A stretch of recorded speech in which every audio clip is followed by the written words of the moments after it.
James, you're fired. My trusted direct supervisor suddenly said this, and I was stunned. What? Fired? Why? You touched my chest. I have been enduring it since then. But I couldn't take it anymore, so I reported it to the CO. Patricia gripped her left arm tightly with her right hand, as if she was trying to withstand the disgust. Seeing her like that, my mind went blank. It wasn't on purpose, however. At that moment, I received a call. Help me, please, I need you. The person sobbing and clinging to me was my supervisor, the one who had fired me. When I received those words from her, our reversal story began. We don't plan to do business with someone like you who doesn't consider our situation at all.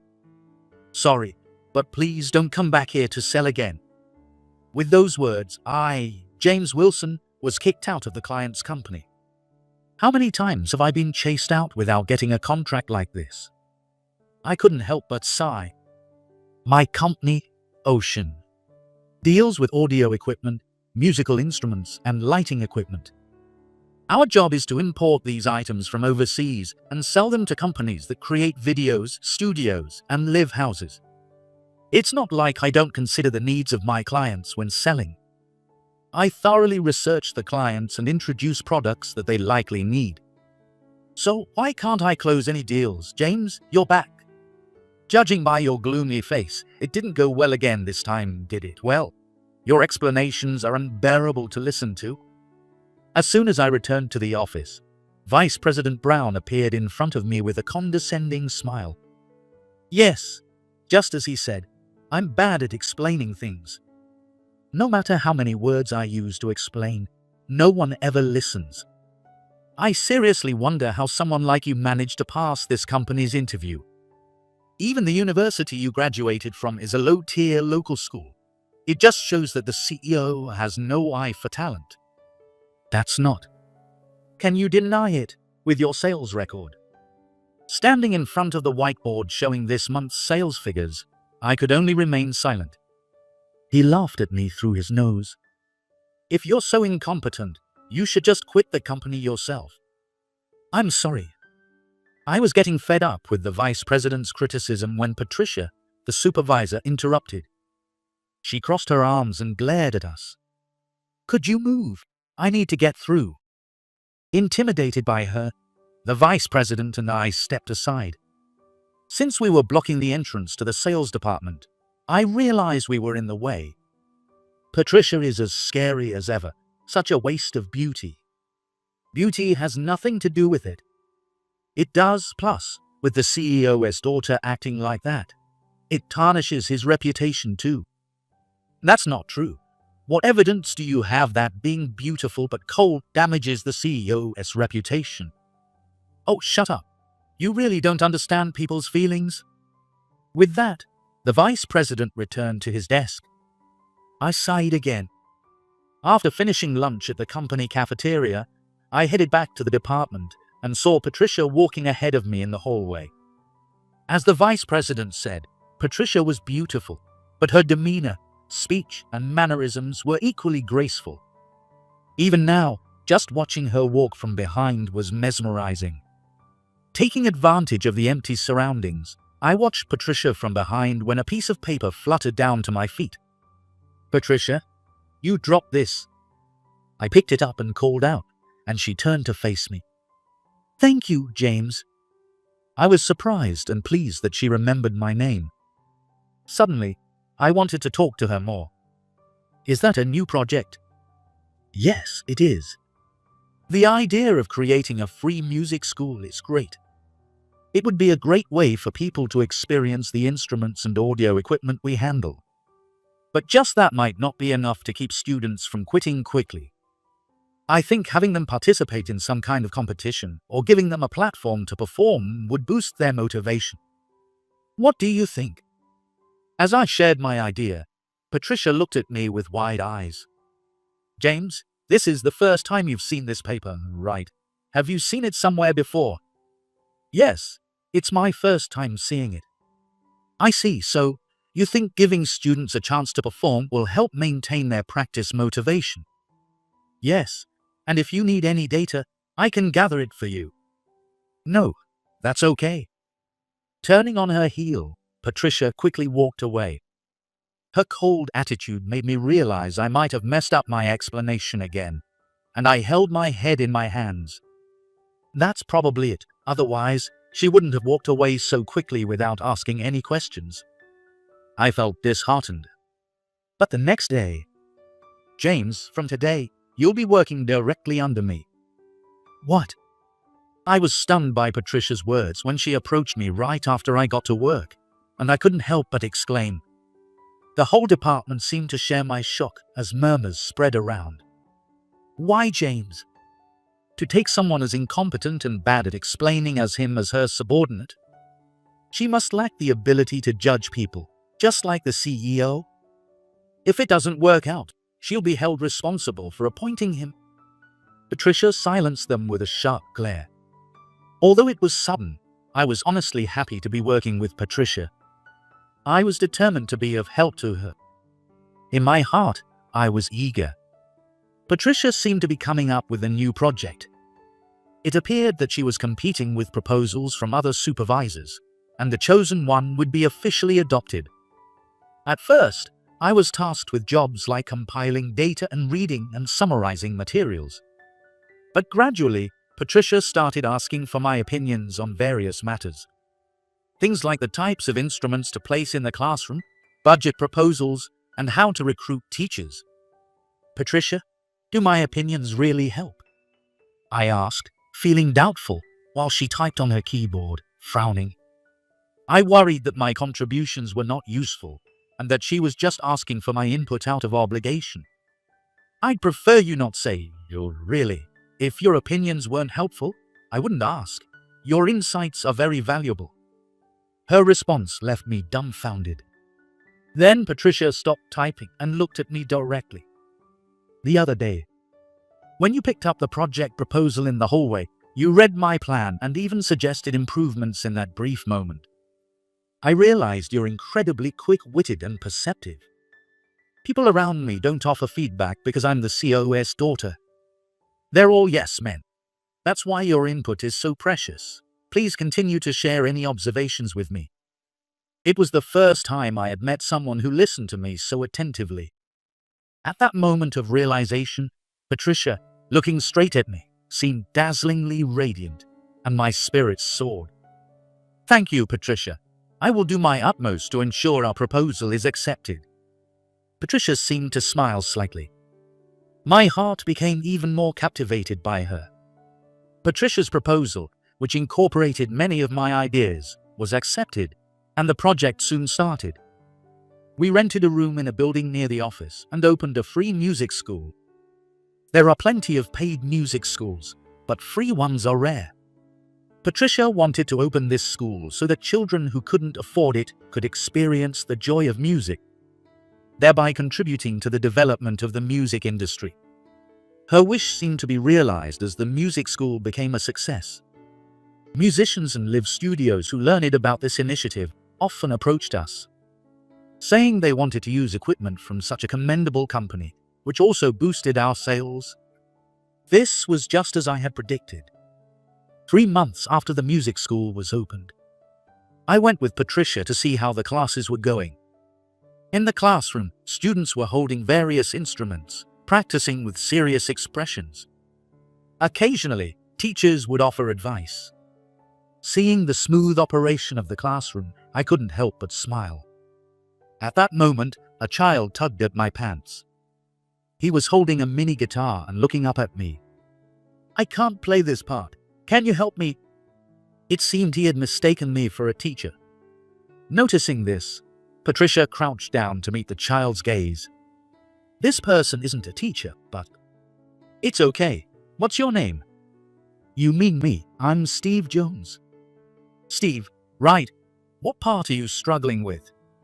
This part. Looking at the part of the sheet music Steve pointed to, I tried to explain it to him. I had played the guitar before, so I knew how to play it. But Steve just tilted his head at my explanation. In the end, he said, "Never mind," and walked to the corner of the room. Seeing how down I was, Patricia pulled me outside the classroom, saying, "Come here for a moment. James, do you know why you're bad at explaining things? I was told during a sales call that it's because I don't consider the other person. But I did my research and prepared strategies. It's not that I wasn't considering them. You're putting your effort in the wrong direction."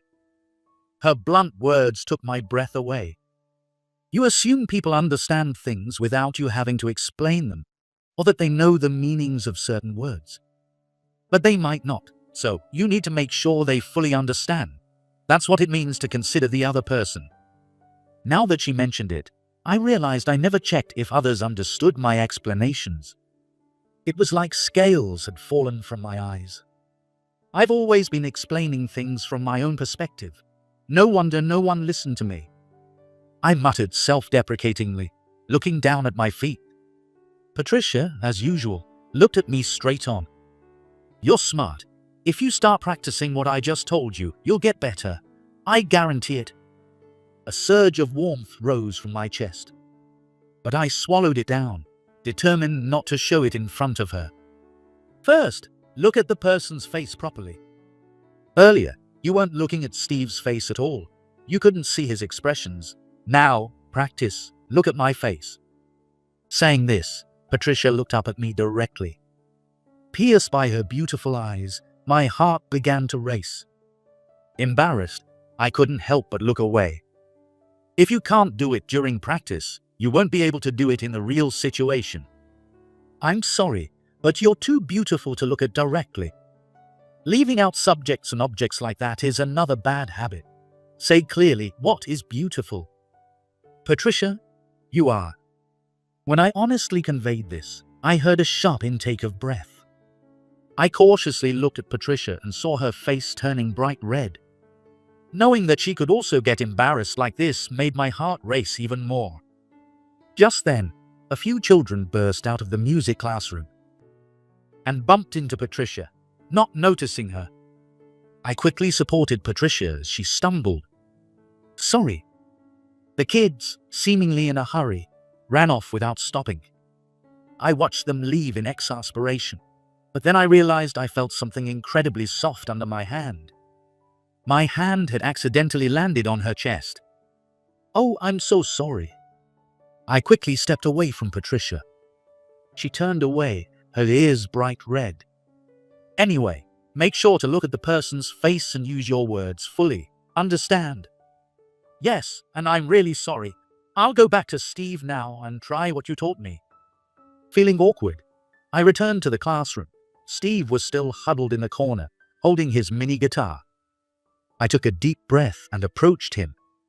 Steve looked up at me, fear evident in his eyes. I remembered how Patricia had crouched down to meet Steve's gaze earlier, so I did the same. I noticed his eyes soften slightly. "I didn't explain well earlier. This time, I'll explain in a way that Steve can understand. Can you give me another chance?" "Okay." Hesitantly, Steve nodded. I looked at Steve's face, paying attention to his expressions. If he seemed confused, I changed my approach, sometimes moving his hands along with mine. Soon, Steve could play the part of the sheet music he had struggled with. When he finished, his face lit up. "Thank you, big brother. Your explanation was super easy to understand." His words warmed my heart deeply. I decided I would never forget this feeling. Then, I heard a soft laugh nearby. Turning around, I saw Patricia standing there without me noticing.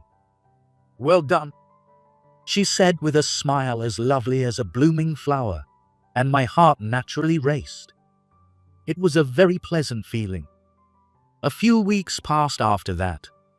Patricia returned from the CEO's office with a serious expression. Did something happen?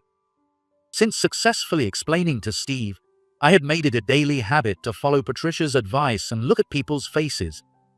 Thanks to this, I could now notice the subtle changes in her expression, even though she was known for being cool. "No, the CEO has assigned me a new client. Do you know Jones Studio?" "Of course, it's one of the top live houses in the city. Getting to do business with them is amazing." My voice naturally became excited. It was only natural, since if Patricia was assigned the deal, I, as her direct subordinate, would be supporting her. Since your advice, I've gotten the hang of explaining while considering the other person. I've noticed people frowning less and saying my explanations are clearer, so leave the support to me. Yes, I'm counting on you. Her words motivated me even more. I immediately headed to the archive room to find information on Joan's studio. The archive room is in the basement. The cooler temperature makes it ideal for storing books and paper documents. Instead, it's rarely used. To enter, you have to borrow the key from the admin department. I entered the archive room and placed the key on the key holder near the door. The key holder is there to prevent forgetting to lock up when leaving. The documents I was looking for were at the back of the room. Just as I grabbed them, I heard the door close and lock. Startled, I rushed to the entrance and saw the key was gone from the holder. No matter how much I turned the doorknob, it wouldn't open. Hey, someone! I banged on the door and shouted, thinking whoever closed it must still be nearby. But no one came. I took out my phone to contact Patricia, but there was no signal. Probably because I was underground. With no options left, I had to stay in the archive room. Fortunately, the air conditioning was well managed, so I wouldn't get heat stroke. Thinking about it further, I suddenly came up with a plan. The air conditioning control panel for the archive room is inside the room. This is to allow for immediate adjustments based on conditions such as high humidity or heavy traffic to protect the documents. I turned off all the air conditioning. This should alert the security guard on duty to the abnormality. Sure enough, within 30 minutes of turning off the air conditioning, the security guard unlocked the door to check on things. He widened his eyes in surprise upon seeing me. "Were you locked in here? Are you all right?" "I'm fine. You came quickly, so you saved me." After resetting the air conditioning, I headed to the admin department. "Who returned the key for the archive room I borrowed?" The admin staff looked at me with a puzzled expression. "It was Vice President Brown. He noticed you forgot to return it and brought it back for you." Understanding the situation, I immediately headed to the sales department where the vice president was. Originally from the sales department, he still did sales work and was often there. The vice president looked at me with slightly widened eyes. But I was probably the only one who noticed the meaning behind his expression. "What's up, James?" "Vice President, you were at the archive room earlier, right? Why did you lock the door?" "Why? Because someone forgot to lock it, so I did it for them." "The lights were still on, weren't they? Didn't you think someone might be inside?" "Oh, I forgot about that. I heard there were many instances of people forgetting to lock up, so I assumed this was the same. I thought they just forgot to turn off the lights too." "Then why didn't you turn off the lights before you left?"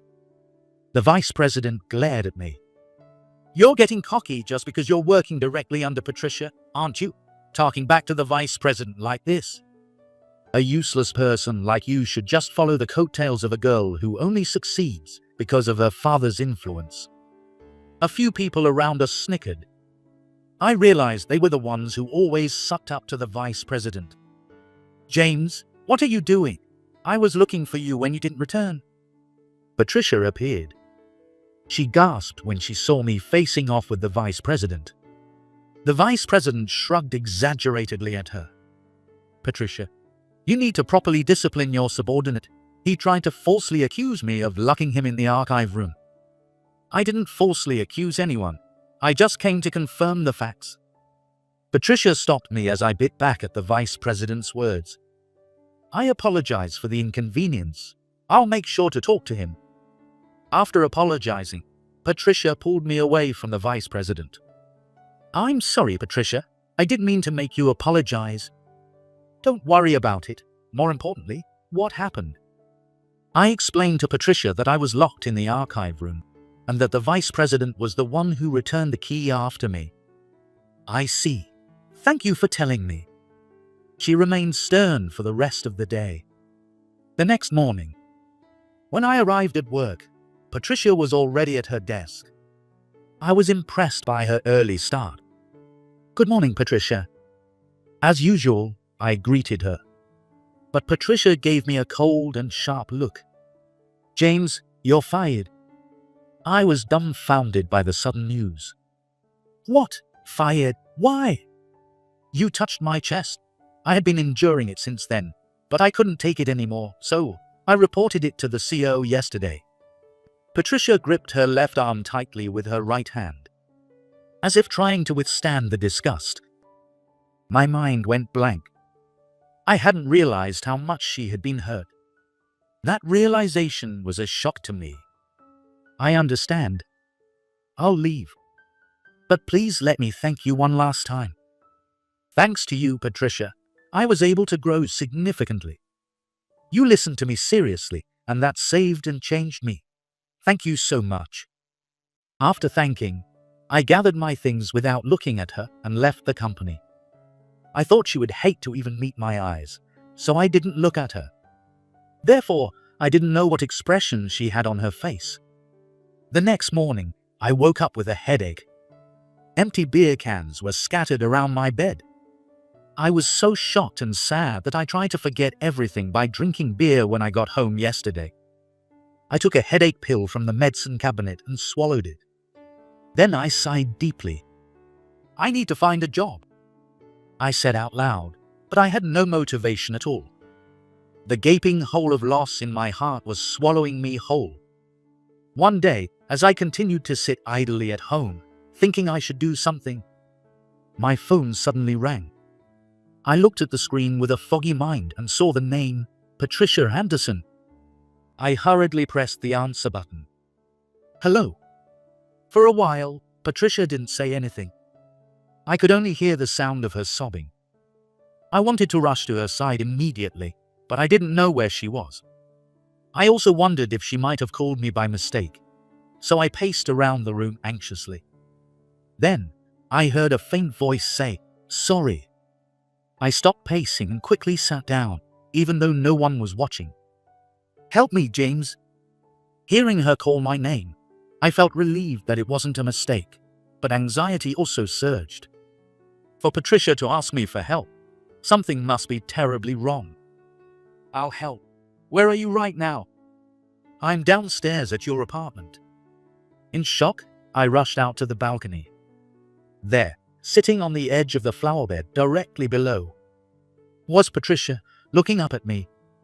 Our eyes met, and I immediately dashed out the door. When I reached Patricia, I sat down beside her, making sure to leave a little space between us. "Please tell me what happened," Patricia sobbed. I waited patiently for her to calm down. "First, I need to apologize to you. When I fired you, I said it was because you touched my chest. That was a lie. When I was called to my father, the CEO, it was partly about the new client, but also because he warned me about a faction trying to oust him. He said they might target me too." I suddenly thought of the vice president. I had heard rumors that he was aiming for the CEO position. After hearing that, I found out you were locked in the archive room by Brown. I was shocked that you were the one hurt instead of me. It was unbearable knowing you got hurt because I made you my direct subordinate for my own reasons. That's why I fired you. I knew you touching my chest was an accident while trying to help me, but it seemed like a convenient reason. Patricia clasped her hands on her lap, trembling slightly. But things have only gotten worse since then. We managed to prevent the takeover, but Vice President Brown started a new company, and everyone went there. Now it's just my father and me left at our company. We can't hire new people because of the unfounded rumors being spread, so no one comes.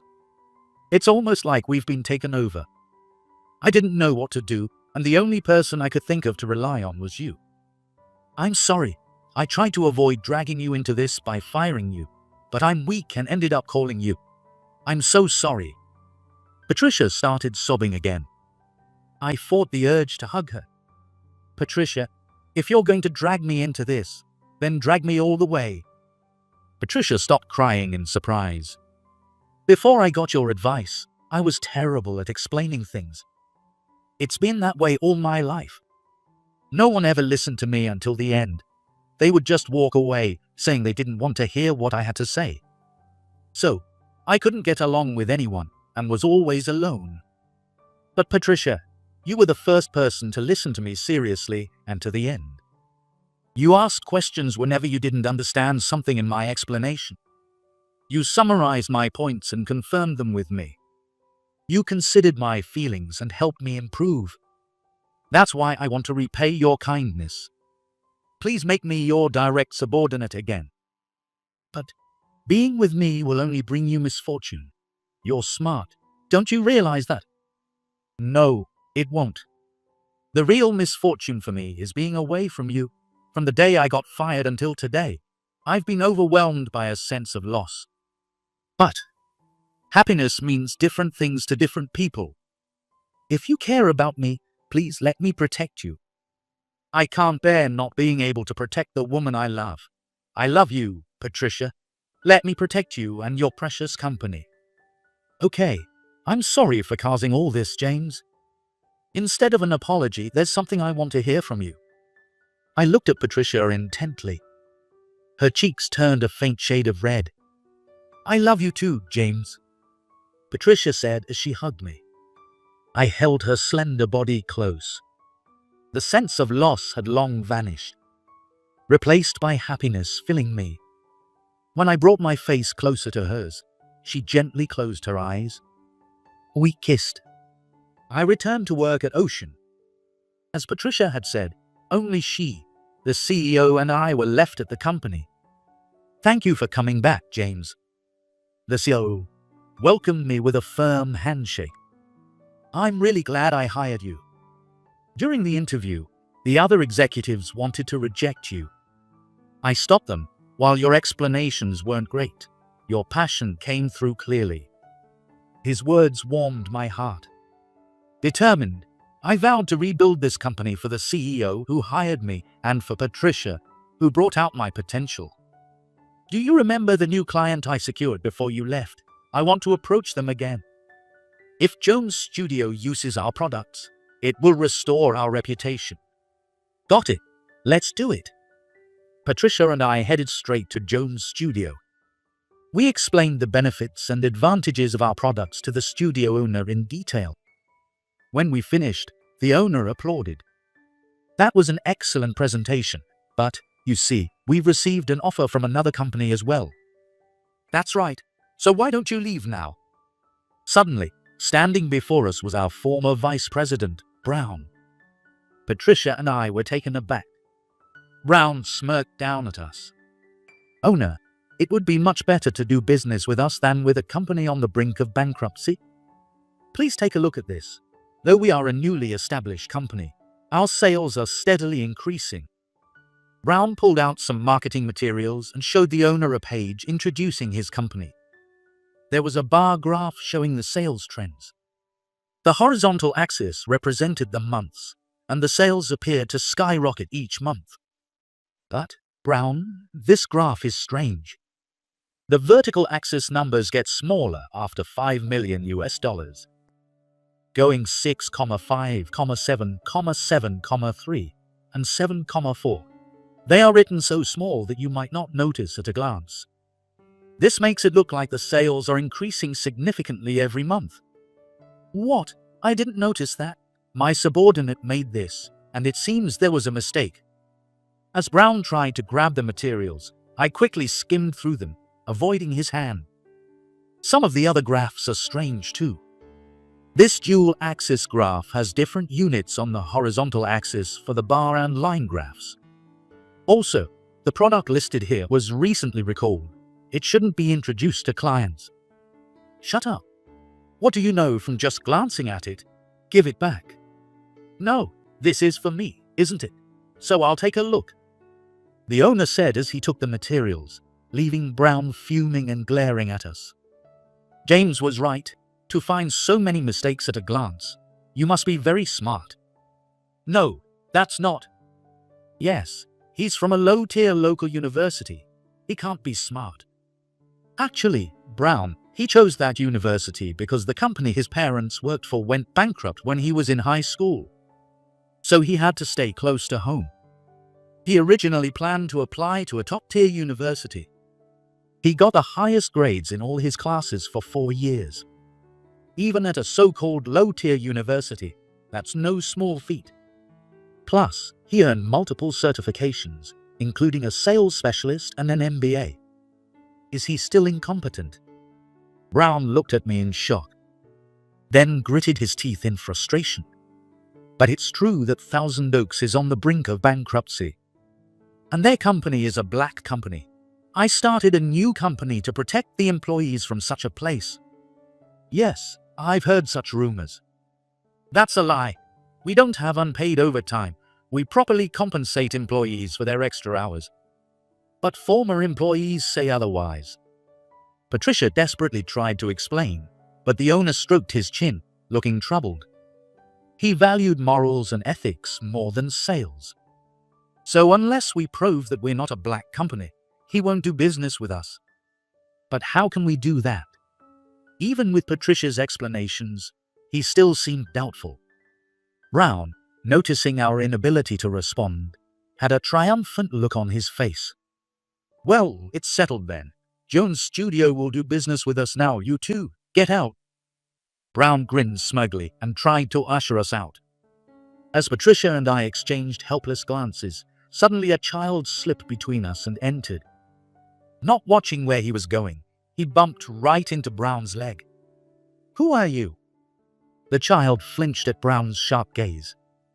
Even from behind, it was clear he was scared. The child tried to say something but struggled to get the words out. This irritated Brown. This isn't a place for kids. Get out. I quickly kneeled and pulled the child towards me, shielding him from Brown's intimidation. He's scared and can't speak properly under such pressure. This child might have a reason for being here. Let's hear him out. Sparks flew between Brown and me, but the tension was broken by the child hiding behind me. Hey, you're the guy who taught me guitar. Surprised, I turned to see that it was Steve from the music class. Dad, this is the guy who taught me guitar at the music class. With an innocent smile, Steve said this to the owner. Brown's face turned pale. Wait, Dad. Yes, this is my son. The owner replied, holding Steve's hand.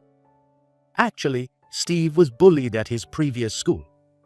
We transferred him to another school, but the trauma made it hard for him to attend. Then we heard about the free music class, hoping he'd interact with other kids. He always loved music. He came home so happy, saying someone had kindly taught him guitar. Since then, he's been practicing diligently.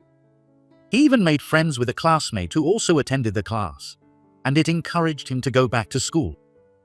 I'm so grateful to that class and the person who taught him guitar. I never expected to meet you here. Thank you so much.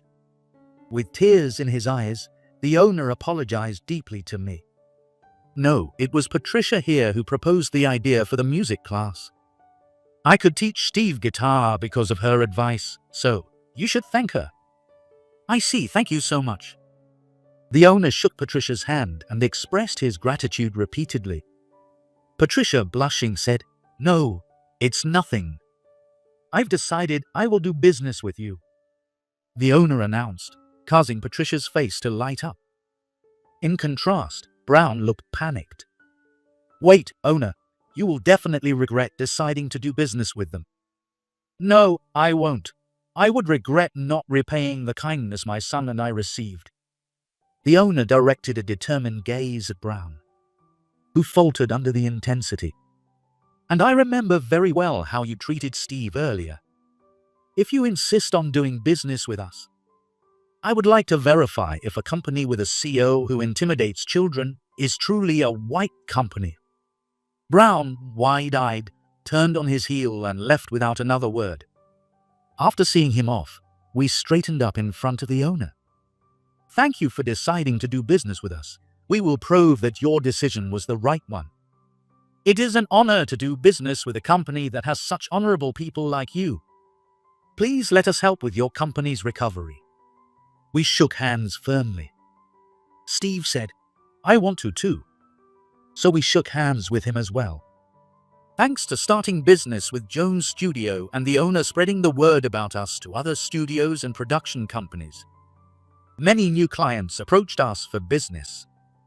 As a result, our company's performance improved, and we successfully turned things around. Conversely, Brown's company, which began to attract negative rumors, went bankrupt. We took in the employees who had been left behind. They said they had followed Brown out of fear. Some who had willingly followed Brown came crying back to us. I thought the CEO wouldn't forgive them, but he surprised me by accepting them as well. However, you must never betray the company again. There won't be a next time. You will start as regular employees. I believe in you. Let's work hard from the beginning again. Moved by the CEO's words, many of them were brought to tears. The CEO's magnanimity was truly remarkable.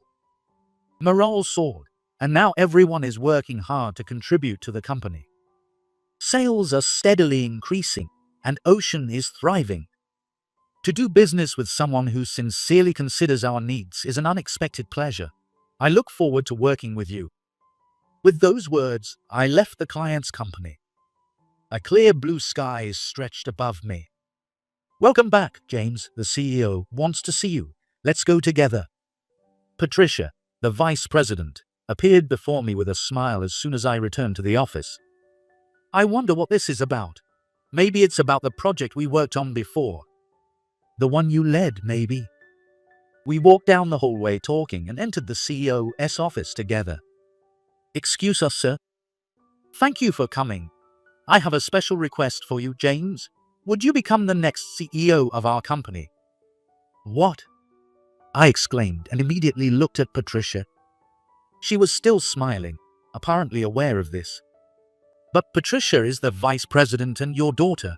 She should be the next CEO, right? I thought so too, but Patricia refused. She said you're the right person for the job. No, I couldn't possibly. As I started to speak, Patricia gently pressed her finger against my lips. The project you led the other day was a huge success. Everyone acknowledged your leadership skills. They feel confident with you at the helm. You have a talent for leadership. I know you have doubts and worries, but I'll always be here for you. I'll listen to you seriously until the end. Looking into her beautiful eyes, I made up my mind. I'll accept the position of the next CEO. Thank you. Please take care of this company and Patricia for a long time to come. The CEO's words made me blush. He laughed heartily. After leaving the CEO's office, I invited Patricia to the rooftop. A refreshing breeze blew, and the clear blue sky stretched far and wide.